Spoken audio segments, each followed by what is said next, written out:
बिस्मिल्लाहिर्रहमानिर्रहीम अस्सलाम वालेकुम। मैं उम्मीद करता हूँ जी आप ठीक भी होंगे और मानसून की जो बारिशें हैं उनको एंजॉय भी कर रहे हो। आज हम उसी चीज़ को आगे लेके चलेंगे। अमेरिका का जो अफ़गानिस्तान में सारे के सारे इश्यूज़ है और अफ़गानिस्तान में जो स्टूडेंट सारी अवाम हैं तालिबान उनका जो इश्यूज़ चल रहे हैं। सबसे पहले एक चीज़ को आपने समझना है, बीइंग मुस्लिम हम ये समझते हैं कि अमेरिका को हमने भगा दिया है, मतलब जो स्टूडेंट्स लड़े हैं उन्होंने भगा दिया है, मार मार के बकरी बना दिया है, अमेरिका डर के भाग गया है। अमेरिका वाकई भागा है पहली बात, और अमेरिका समझ लें डरा भी है, ठीक है, नुकसान भी उसने काफ़ी किया। बट सिचुएशन क्या है, ये ऐसे नहीं है जैसे हम समझ रहे हैं, इतना सिंपल नहीं है जी। एक अमेरिका है या उसको सुपर पावर कुछ भी कह लें, वो आया और तालिबान ने उसको भिगा दिया 20 साल, ऐसा नहीं है। इसको थोड़ा सिंप्लीफाई करते हैं, वो ये है कि अमेरिका ने अपनी जो वार की स्ट्रैटेजी है ना वो चेंज कर ली है, उसको शिफ्ट कर लिया है। यूँ समझ लो उसमें पैराडाइम शिफ्ट को वो ले आए हैं। कैसे? उन्होंने शिफ्ट अपनी स्ट्रैटेजी को यूँ किया है कि उनको जो फ़ायदा चाहिए था उसमें से मोर देन 80% फ़ायदा भी उन्होंने लिया, और उसी सारी चीज़ में से उन्होंने कोई 60-70% नुकसान भी अपना कर लिया, ठीक है। बट फ़ायदा उनको स्टिल ज़्यादा हुआ।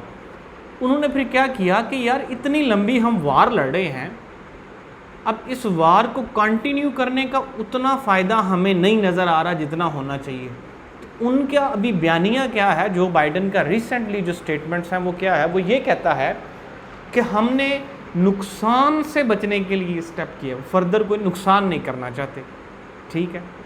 अच्छा, मैं फर्दर इसको इजीली करता हूँ। पहली चीज़ आपको थोड़ी सी बता। सेकंड थिंग ये है कि अमेरिका ने ये सारी की सारी स्ट्रेटजी बदली क्यों है। अमेरिका ने देखा हमें 20 साल इधर हो गए, उससे 10 साल पहले 5-7 साल पहले हमने वो वियतनाम और सारी वो जंग किया, मसला कुवैत में फंसे रहे। फिर ये उन्होंने देखा कि इतने अरसे में एक थर्ड वर्ल्ड कंट्री जो चरसी सा कंट्री था, बच्चे बच्चे वो छोटे छोटे हैं थे, कमज़ोर से वो लोग थे, आज हमें आंखें निकालने लग गए हैं। ना उन्होंने 1 रुपया लगाया, ना किसी के साथ जंग लड़ी है, ना उन्होंने किसी को आंखें दिखाई हैं, पावरफुल भी हो गए हैं, हमारे कंपटीटर भी बन गए हैं, उसको हम चाइना कहते हैं। उन्होंने कहा हम तो बेवकूफ़ों की तरह लड़ते रहे हैं। अब उनको ये चीज़ समझ आ गई, उन्होंने कहा भाई इनको रोको, इनको जंग से नहीं रोका जा सकता, जो जंग नॉर्मल है कोई वजह नहीं बनी। ये स्ट्रेटजी हुई चेंज, उन्होंने इधर से जान छुड़ाई। उन्होंने कहा ना हमारे नेबर्स हैं ना कुछ, इनसे तो जान छुड़ा के जो हमारे ऊपर जा रहे हैं उनको रोको। अमेरिका, अब देखें डोनाल्ड ट्रंप ने कोई जंग नहीं लड़ी, नई जंग नहीं शुरू की, हमने कहा जी वाह वाह वाह ट्रंप साहब ने ये कर दिया वो कर दिया। यह उनकी स्ट्रेटजी, लॉन्ग टर्म स्ट्रेटजी का पार्ट होता है, उन्होंने जंग नहीं लड़ी। अब नए जो भाई साहब आए हैं, बाइडन साहब, ये भी ऐसा कुछ जंग शंग नहीं करेंगे, ख़त्म करेंगे। ये वाली जो जंग नॉर्मल जंग है, बंदा मार दिया, बंदूकें निकाल रही, रॉकेट लॉन्चर, ये F-16 फलाना टींगा, ये वाली जंगें ख़त्म हो जाएंगी। अब हुआ क्या, जो चाइना की मैंने बात की है, अब उसको टफ टाइम देने का टाइम आ गया। अमेरिका ऑलरेडी उस महाज पे काम शुरू कर चुका है। अब आने वाले दिनों में देखेंगे अमेरिका इकोनॉमिक वार लड़ेगा,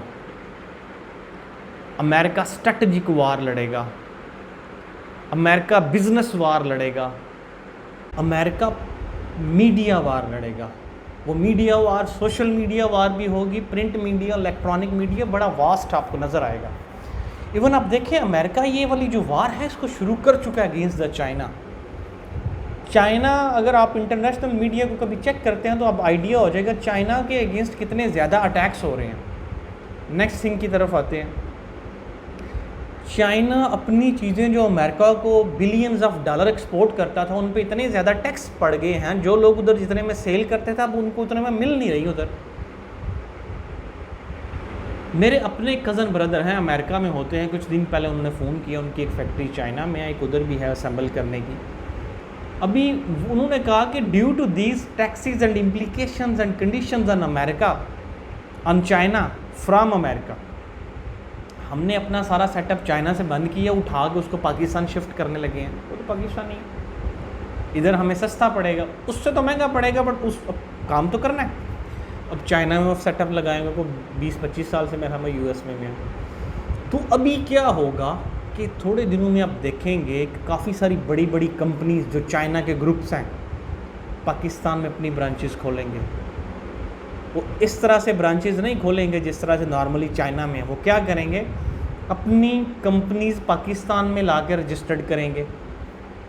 बात समझ रहे हैं कि नहीं? चाइनीज़ टैग ख़त्म, चाइना ही प्रोडक्शन करेगा, बट उनकी सी पैक सारी गेम ही है। उन पे जो स्टैंप होगा वो पाकिस्तान हो जाएगा, या चाइना एटलीस्ट नहीं होगा। चीज़ें थ्रू पाकिस्तान जाएंगी, नेम उन पे पाकिस्तान का आएगा। बड़े बड़े हब्स पाकिस्तान में बनना शुरू होंगे। जो तिजारत की, जो बिज़नेस की कुछ डेफिनेशंस हैं थोड़े अरसे में आपको चेंज होती फर्दर नज़र आएंगी। इस वजह से नहीं को पाकिस्तान ने साइंस निकाल लिया, उसकी बड़ी सिंपल सी रीज़न है कि अमेरिका चाइना के अगेंस्ट है।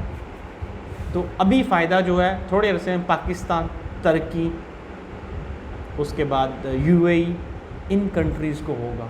इसी का उल्ट क्या है, अमेरिका जो चीज़ें चाइना को भेज रहा था, चाइना ने भी उन पर इम्पोर्ट टैक्स लगा दिया, अमेरिका ना भेज सके। उसका ज़्यादा फ़ायदा होने लगा इंडिया को। चाइना जो चीज़ें मंगवाएगा, चाइना में जो चीज़ें जाएंगी वो थ्रू इंडिया जाएंगी। पाकिस्तान के कुछ देसी लोग फिर यूएई, तुर्की, कतर, ये वाले कंट्रीज उसी तरह से। सी पैक आपको क्यों लगता है चाइना क्यों इतनी इन्वेस्टमेंट कर रहा है बाय रोड? चाइना को पता है मेरे साथ ये होना है, तो चाइना थ्रू रोड पाकिस्तान और ये सेंट्रल एशिया सारे का सारा इसको उठा के यूरोप तक लेके जाना चाहता है। तो चाइना इसमें कामयाब भी हो जाएगा, टाइम ज़रूर लगेगा, ताकि ये जो फजूल के टैक्सेस, क्योंकि चाइना अपनी प्रोडक्ट सब बेच के रहेगा। हम अगर रोड्स ना हो ना तो उसके लिए इश्यूज़ है ना, अमेरिकन सेंक्शन। रोड्स हों, हमारे कंट्रीज़ में अभी रोड्स हैं तो दूसरे कंट्रीज से चीज़ें आ रही हैं। एक नया कॉन्सेप्ट आउटसोर्सिंग का, ये सबसे पहले आईटी में आया था। अभी अमेरिका, चाइना हमारे कंट्री से आउटसोर्स करेंगे। खैर